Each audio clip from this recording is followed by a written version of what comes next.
এতিয়া তেওঁলোকে যি আগতে কংগ্ৰেছৰ থকা সময়ত যিখিনি কাম কৰি আছিলে মাত্ৰ নিজৰ ব্যক্তিগত ধন সম্পত্তি একেখিনি কাম এতিয়া বিজেপি দলত কৰি আছে।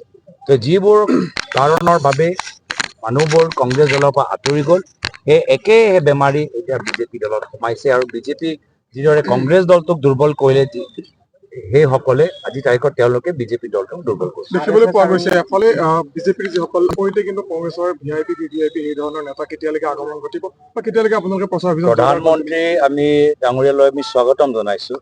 ৭,০০০ কোটি টকা তেওঁলোকে এটা প্ৰজেক্ট কৰিবলৈ বিচাৰে, কিন্তু আজি অসমৰ জ্বলন্ত সমস্যা হ'ল বানপানী গৰখন।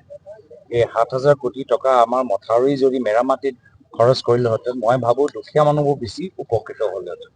এতিয়াও কাজিৰঙা এলিভেটেড কৰিডৰ জীৱ জন্তুৰ বাবে কি প্ৰভাৱ পেলাব আমিতো দেখা পাইছোৱে যে কিছুমান কামবোৰ এতিয়া হাইৱে বা টোল গেটৰ কামবোৰ বছৰে বছৰে ৩ বছৰ ৪ বছৰ চলি আছে। ৩-৪ বছৰৰ কাৰণে কৰিডৰ কামবোৰ চলি থাকিব। ধূলি বালি এইবোৰ চব তাত ব্যয় থাকিব। তো জীৱ জন্তুৰ ওপৰত কি প্ৰভাৱ পেলাব, পানীৰ ওপৰত কি প্ৰভাৱ পেলাব, ইয়াৰ ওপৰত কি ষ্টাডি কৰা গৈছে। আৰু যদি ৭,০০০ কোটি টকা যদি আমাৰ মথাউৰি মেৰামতিৰ ক্ষেত্ৰত কৰিলেহেঁতেন তো কিমান আমাৰ কৃত্ৰিম বানপানীৰ সমস্যাৰ ওপৰত কৰিলেহেঁতেন মই ভাবোঁ বেছি উপযুক্ত চৰকাৰী ৰাজহুৱা ধন আমি ব্যৱহাৰ কৰিব পাৰিলোঁ।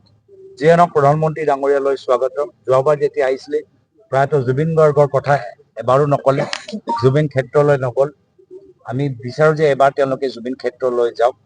শিল্পী দিৱস উপলক্ষে জ্যোতিপ্ৰসাদ আগৰৱাল প্ৰতি শ্ৰদ্ধা ব্যক্ত কৰক আৰু আমাৰ দাবী সমগ্ৰ অসমৰ দাবী যে জুবিন গাৰ্গক ভাৰত ৰত্নৰ বঁটা দিয়া যাওক। সেই ঘোষণাটো আজি শিল্পী দিৱস উপলক্ষে প্ৰধানমন্ত্ৰী মোদী ডাঙৰীয়াক ক'লে আমি ভাল পাম।